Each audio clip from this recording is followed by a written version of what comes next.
Picture चालू करो बे। कि भारतीय जनता पार्टी के लोग प्रधानमंत्री की सेना की वर्दी की फोटो लगा के पूरे देश में वोट बैंक की राजनीति कर रहे हैं, सेना का राजनीतिकरण कर रहे हैं। अच्छा, हमको सिखा रिया है। ईमानदारी से बताइए, आपको अमेरिका के राष्ट्रपति डोनाल्ड ट्रंप पर यकीन है, जो कुछ भी बोलते हैं, इतने सारे यू टर्न के लिए वो पूरी दुनिया में बदनाम है। उनके बयान, मतलब कई बार क्या बताऊं, उनको खुद को शर्मिंदगी उठानी पड़ी, उनकी सरकार को शर्मिंदगी उठानी पड़ी, उन पर आपको यकीन है? या फिर हमारे सीडीएस, हमारे डीजीएमओ, हमारा विदेश मंत्रालय जो साफ कह रहा है कि डोनाल्ड ट्रंप का कोई, अमेरिका का कोई रोल नहीं है, कोई ट्रेड का जिक्र नहीं हुआ।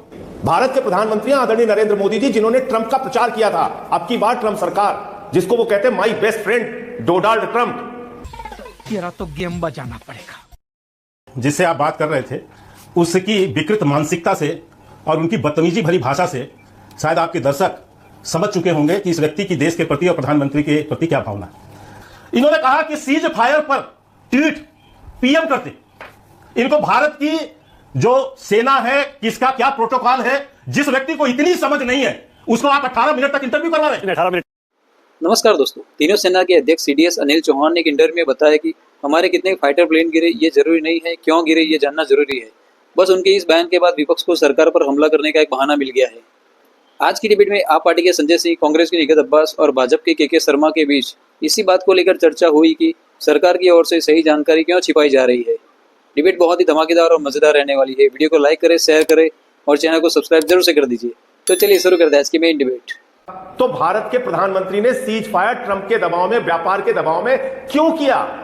हम तो बार बार भारतीय सेना को नमन कर रहे हैं, उनकी बहादुरी को नमन कर रहे हैं, और हमारी जो बहनें जिनके माथे के सिंदूर उजड़े, जिन आतंकवादियों ने उनके माथे का सिंदूर उजाड़ा, उनको मौत के घाट कब उतारा जाएगा? ठीक है संजय जी, प्रधानमंत्री जी को चुनाव की रैली करने की फुर्सत है। हाँ। उनको बिहार जाने की फुर्सत है, आंध्र प्रदेश जाने की फुर्सत है, उनको केरल जाने की फुर्सत है, दुनिया भर के भाषण देने की फुर्सत है, उनकी नसों में गर्म सिंदूर बह रहा है, ऐसी भी जानकारी उन्होंने देश को दे दी। लेकिन उनको उन बहनों से मिलने तक की फुर्सत नहीं मिली। एक दिन में 4-4 बार कपड़ा बदलने की फुर्सत मिल तो आए शुभम के परिवार से, भाई गए हैं संजय जी, ऐसे मत करिए। पूछे जाएंगे ना, मिल गए हैं शुभम के परिवार से, मिल के 50 बार सवाल उठाने के बाद कल गए, चुनावी रैली संबोधित करके आए। कानपुरिया भाषा में वहां पे हौंक देंगे वो सब बोला उन्होंने। अच्छी बात है, कानपुरिया भाषा सीखें, अवधी सीखें, हमारी भाषा सीखें, ये तो बड़ी अच्छी बात है। प्रधानमंत्री जी हौंक देंगे, घुस जाएंगे, ये सब बोले, उसमें हमें कोई आपत्ति नहीं। संजय जी ठीक है, लेकिन इतना सवाल उठाने के बाद एक चीज बताइए, 1971 का क्रेडिट इंदिरा गांधी को दिया जाता है। 1971 का क्रेडिट श्री इंदिरा गांधी को दिया जाता है। ऑपरेशन सिंदूर का फिर प्रधानमंत्री को क्यों नहीं देते? देशों की यात्रा की प्रधानमंत्री ने, देखिए मानक जी, इतने देशों की यात्रा की प्रधानमंत्री ने नेपाल तक हमारे समर्थन में नहीं बोला, श्रीलंका नहीं बोला, भूटान नहीं बोला। अरे वो न्यू पपुआ गिनी का जो राष्ट्रपति जिन्होंने पैर छुए थे प्रधानमंत्री जी के, वो तक नहीं बोले। तो आपकी विदेश नीति क्या है? अब आपको सर्वदलीय संसदीय दल याद आ रहा है पहलगाम के बाद, अब आपको याद आ रहा है, आपको पुलवामा के बाद नहीं आया, याद आया? संजय जी आपके भी सांसद गए हैं, घाटी की घटना, संजय जी आपके भी सांसद गए हैं और सरकार की नीति की सराहना कर रहे हैं विदेश में जाकर। सारे सांसद करना चाहिए था, मैं इनकार नहीं कर रहा हूं। आप गलत दिशा में लेके जा रहे हैं बात को गलत दिशा में मत लेके जाइए। मैं कह रहा हूं ये अच्छी पहल है। ये काम उन्होंने पुलवामा के बाद क्यों नहीं किया? गलवान घाटी की घटना के बाद क्यों नहीं किया? उड़ी की घटना के बाद क्यों नहीं किया? मैं ये कह रहा हूं, मैं ये नहीं कह रहा हूं कि उन्होंने गलत किया। सर्वदलीय संसदीय दल की यात्रा इनको तब याद आई जब उनकी सारी विदेश यात्राओं के बाद नतीजा 0 निकला कि एक भी देश आपके समर्थन में इजराइल को संजय जी आपका 1971 का क्रेडिट, 1971 का श्रेय इंदिरा गांधी को देंगे, ऑपरेशन सिंदूर का प्रधानमंत्री मोदी को क्यों नहीं देंगे? फिर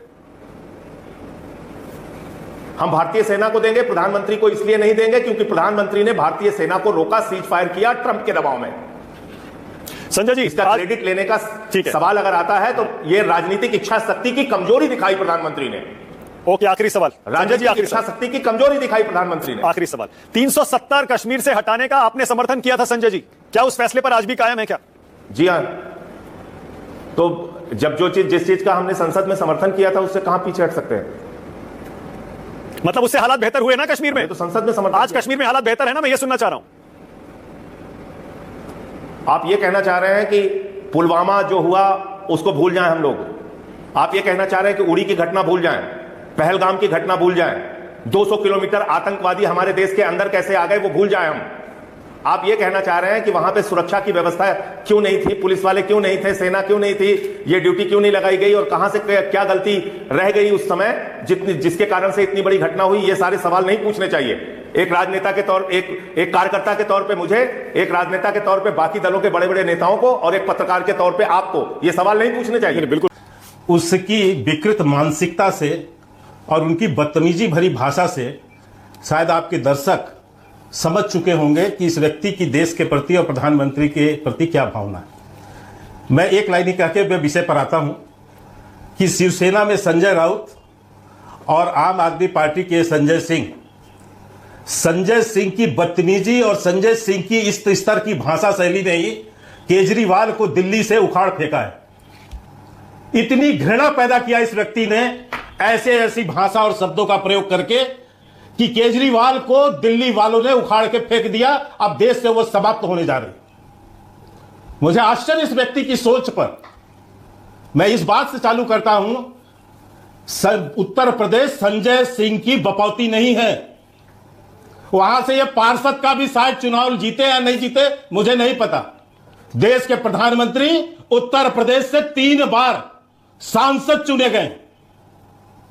वहां के भाषा बोलना, ये प्रधानमंत्री वहां के नेतृत्व करते हैं, लेकिन ये व्यक्ति जिस तरह की भाषा बोल रहा है, इससे समझ आ रही है कि इस व्यक्ति को देश के प्रधानमंत्री और विशेषकर मोदी जी से कितनी नफरत है। और इसकी जो है मानसिक स्तर का सोच का स्तर है, वो क्या है। मुझे एक बात रखता हूं मात्र इनकी। इन्होंने कहा कि सीज फायर पर ट्वीट पीएम करते।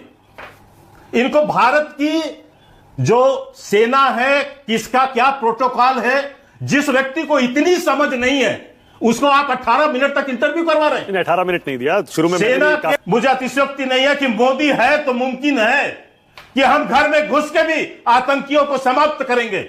यह करने का साहस यदि कोई दिखा सकता है। ठीक है, शर्मा, क्या सीडीएस अनिल चौहान ने कांग्रेस के सवालों का जवाब दे दिया क्या आज? उनके इंटरव्यू का क्लिप मैंने सुनवाया अभी।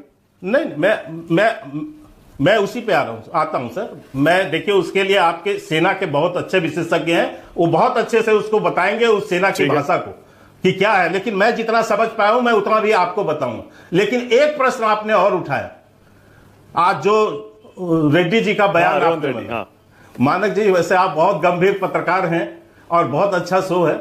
मैं समझता हूं आपको जो है डिबेट के लिए मुद्दों के टोटे नहीं हो सकते कि मोदी है तो मुमकिन है। इन्होंने अर्थव्यवस्था को लेकर बोला था और इन्होंने ये बोला था कि किस प्रकार एक कूटनीतिक जीत और देश हमारे साथ खड़े रहे। तो मैं उस पर जवाब दे देती हूँ। बिल्कुल सही बोला, मोदी है तो मुमकिन है कि तभी पिछले 5 वर्षों में सबसे कम तेजी से बढ़ी हमारी इकोनॉमी 6.5% पर। तो हाँ, मोदी है तो मुमकिन है। पिछले 45 वर्षों में पहली दफा ऐसा हुआ है कि बेरोजगारी का दर 9.2% हो गया। तो मोदी है तो मुमकिन है। पिछले इतने वर्षों में 10 सालों में पहली बार ऐसा देखा गया है कि यूथ अनएम्प्लॉयमेंट 45% तक बढ़ गया। तो मोदी है तो मुमकिन है। और ट्रेड डेफिसिट पर इन्होंने बोला, ट्रेड डेफिसिट पहली बार जो मनमोहन जी की सरकार में $25 बिलियन होता था, वो आज मोदी जी की सरकार में चाइना के साथ ट्रेड डेफिसिट है $100 बिलियन का। तो बिल्कुल सही कहा। ओके, के शर्मा आपकी बारी है, टाइम खत्म हो जाएगा। के शर्मा आखिरी 10 सेकंड।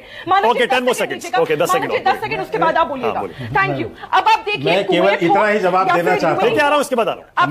ठीक है, 10 सेकंड और दे दीजिए उनको। यूएई हो, सुनिए निगाह अब्बास मेरा नाम है। कुवैत हो या फिर यूएई हो, इंडिया आज उनके साथ भी ट्रेड डेफिसिट में। उसके बावजूद यूएई पाकिस्तान को 5 साल का जो वीजा होता है वो मिनिमम एलिजिबिलिटी क्राइटेरिया पे दे देता है। और कुवैत सारा वीजा जो बैन किया था पाकिस्तान का, उसको अनबैन करके इनके साथ लेबर ट्रीटी साइन करा। और आज तो खबर ये आई है कि रशिया भी ट्रीटी साइन कर रहा है। ओके निगत, ओके, अब रुक जाइए। के शर्मा थोड़ा सा टाइम मैंने दे दिया। आप ही की साथी है निगत अब्बास, मुझे उम्मीद है आपको बुरा नहीं लगा। पुरानी साथी है। नहीं, कोई बुरा नहीं लगा। मुझे अच्छी लगा कि वो कोशिश कर रही थी कि इधर उधर से जो कुछ बोल सके बोल जाओ, लेकिन ऐसा नहीं होता। केवल एक उदाहरण बताता हूं कि यदि 10 साल की सरकार इतनी अच्छी इनकी मनमोहन सिंह की चली होती तो 14 में हारते क्यों? और फिर लगातार 3 बार चुनाव हार गए आप। और इतनी कभी हम पे होती तो हम लगातार 3 बार सरकार बनाते कैसे? तो निखत जी, केवल इसी से आप विश्लेषण कर लीजिए। बाकी ये तो क्या हालात थे 10 साल में यूपीए सरकार के, अभी बता रहे हैं। 2007 में जिस राफेल को खरीदने की कोशिश थी, वो केवल और केवल भ्रष्टाचार के कारण आप फैसला नहीं कर पाए और देश की सेना को उस बुरे हालत में आपने पहुंचा दिया था। आप पूरे राफेल को लेकर पूरे देश भर में झूठ बोलते फिरे और अंत में सुप्रीम कोर्ट से डांट खाने के बाद राहुल गांधी को माफी मांगनी पड़ी। वीडियो को आखिर तक देखने के लिए धन्यवाद। वीडियो पसंद आया तो वीडियो को लाइक कर दीजिए और चैनल को जरूर से सब्सक्राइब कर दीजिए। तो चलिए मिलते हैं एक और धमाकेदार वीडियो में।